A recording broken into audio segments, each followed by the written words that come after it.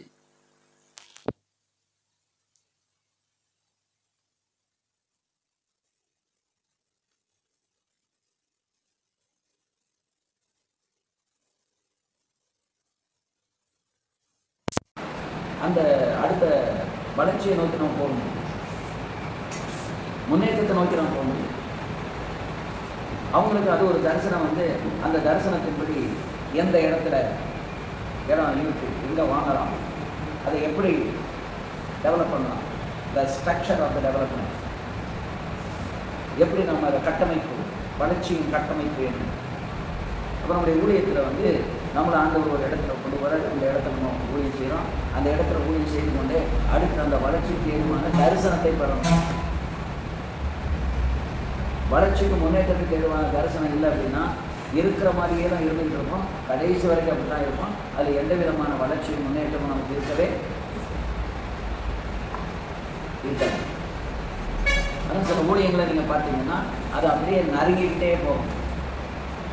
சில ஊழியங்கள் டெவலப் ஆகிட்டே போகும், முன்னேறிக்கிட்டே போகும், பிரான்ச் அவுட் பண்ணிகிட்டே இருக்கும். கிளை ஊழியங்களை ஸ்தாபித்து அந்த கிளை ஊழியங்களின் மூலமாக அவர்கள் அந்த ஊழியங்களை வளரச் செய்து கொண்டே வருவார்கள்.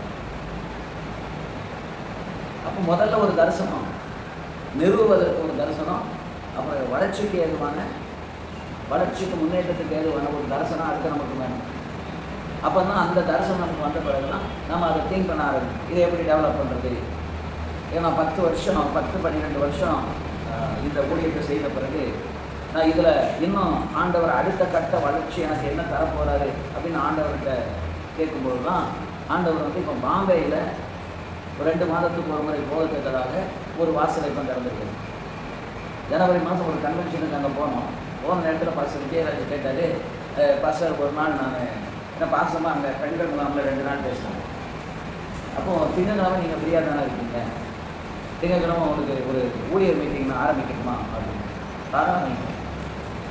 அன்றைக்கு பயங்கரமான ஆவியின் நிறைவும் அபிஷேகமும் ஆண்டவருடைய வழி நடத்துவதும் வித்தியாசமாக இருந்தது. கிட்டத்தட்ட 3/4 மணி நேரத்துக்கு மேலே அபிஷேகத்தில் எல்லா ஊழியக்காரங்களும் நிரம்பும். முடிந்த உடனே சொன்னார்கள், மாதம் எங்களுக்கு நீங்கள் வர முடியுமான்னு கேட்டாங்க. மாதங்கிறது கொஞ்சம் யோசிக்கணும். 2 மாதத்துக்கு ஒரு முறை ஈஸியாக வரலாம்.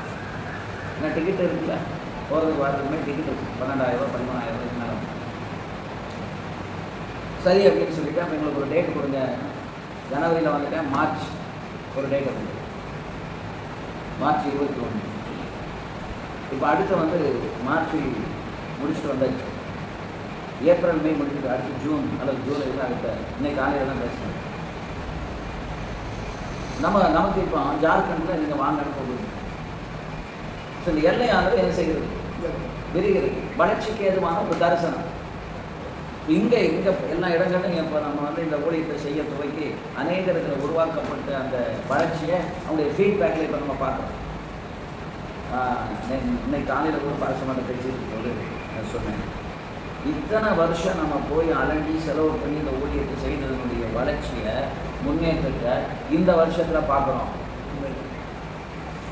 எத்தனை பேருடைய வாழ்க்கையில் மாற்றம் இருக்குது, எத்தனை ஊழியத்தில் முன்னேற்றம் இருக்குது, எத்தனை குடும்பத்தில் வந்து சீரமைப்பு நடந்திருக்கு. இதெல்லாம் வந்து எதில் பார்க்குறோம், இப்போ நம்ம பார்க்குறோம். அவங்க எழுதி கொடுக்குற ஃபீட்பேக். அப்போ இப்போ நம்ம எதை நோக்கி போயிட்டு இருக்கிறோம்னா வளர்ச்சி, க்ரோத் அண்ட் டெவலப்மெண்ட். அப்போ இந்த ஊழியத்தை அடுத்து என்னென்ன விதத்தில் இதை டெவலப் பண்ணலாம், இந்த செய்திகள் என்ன மாதிரி இருக்கணும். ஒரு 2-3 செய்தி இருக்குது. பவர் ஆஃப் சைலன்ஸ், மௌனத்தின் வலிமை. அடுத்தது take action to shape your life's direction, வாழ்க்கை திசையை வடிவமைக்கும் நடவடிக்கை எடுத்தல். அதில் அந்த நடவடிக்கைகள் என்னென்ன நடவடிக்கை எடுக்கணும், எதன் மேலே நடவடிக்கை எடுக்கணும், ரட்சிப்பின் மேல் நடவடிக்கை எடுக்கணும். அப்படி நிறைய அபிஷேகத்தின் மேலே, உடன்படிக்கையின் மேலே, வேறுபாட்டின் மேலே, இதிலெல்லாம் நம்ம நடவடிக்கை எடுக்கணும். அப்போ அடுத்தடுத்த கட்டத்திற்கு நம்ம போகும்போது அதற்கு ஏற்ற செய்தியை நம்ம கொடுக்கணும். அடுத்த ஒரு topic, you don't talk build, நீ பேசாத, கட்டு. நம்ம நிறைய நேரங்களில் என்ன செஞ்சுட்டு இருக்கோம், பேசிக்கிட்டு இருக்கோம். பேசி ஒன்றும் செய்ய முடியாது. பேச்சு வந்து என்ன ஆகணும், ஒரு ரியாலிட்டிக்கு கொண்டு வரணும். ஒரு ஒரு ஒரு செட்டப்புக்கு வந்து அது கட்டமைப்புக்குள்ளே வரணும். பேச்சுங்கிறது முதல்ல திங்க் பண்ணுறோம், பேசுகிறோம், அதுக்கப்புறம் ஒரு கட்டமைப்புக்குள்ளே கொண்டு வரோம், ஒரு ஒரு கன்ஸ்ட்ரக்ஷனுக்குள்ளே கொண்டு வரோம். அதுக்கப்புறம் தான் அதை முன்னேற்றத்தை நம்ம பார்க்க முடியும், இல்லைன்னா முன்னேற்றத்தை பார்க்க முடியும். அப்போ இந்த டாப்பிக்களெல்லாம் இப்போ செய்திகளை நான் ப்ரிப்பேர் பண்ணிக்கிறேன். வாழ்க்கை திசையை வடிவமைக்கும் நடவடிக்கை எடுத்தல் பண்ணியாச்சு, ப்ரெசன்ட் பண்ணிக்கிறேன். பேசாத, கட்டு, அல்லது வெறும் பேச்சு அல்ல, செயல்படு. பேசாத, செயல்படு. அதுக்கு செய்தியை ப்ரிப்பேர் பண்ணணும். இப்படி ஒவ்வொரு காலகட்டத்திலையும் நமக்கு ஆண்டவர் வந்து வாய்ப்புகளை கொடுக்குறார். அந்த வாய்ப்புகளை நின்று நம்ம அடுத்தடுத்த கட்டத்தை நோக்கி நகர்வதற்கு ஆண்டவருடைய துணையினால் நாம் இந்த செய்திகளை ப்ரிப்பேர் பண்ணுறோம். நூதனமாக ஏதோ நம்ம டீச் பண்ணணுங்கிறதுக்காக அல்ல. நேற்றுக்கு ராஜபாளையத்தில் நோட்ஸை திறந்து வச்சுருக்கிற நோட்ஸ்லேருந்து ஒரு வரி கூட நேற்றுக்கு நான் எடுத்து சொல்லலை. 2 மணி நேரம் என்ன ஆயிடுச்சு, முடிஞ்சு. ஆனால் ஃபீட்பேக்கில் பார்க்குறோம், ஏகப்பட்ட விஷயங்களை நம்ம பேசுகிறோம். வளர்ச்சியை பற்றி பார்க்குறோம், விசுவாசத்தை பார்க்குறோம், மனசாட்சியை குறித்து பார்க்குறோம், ஊழியத்தை குறித்து பார்க்குறோம், ஊழியத்தை கொடுக்கணுங்கிறத பற்றி பார்க்குறோம், குடும்பத்தை சீர்படுத்தணும் பார்க்குறோம், மனைவியை நல்லா நடக்கணும்னு பார்க்குறோம், கொடுக்கறத பற்றி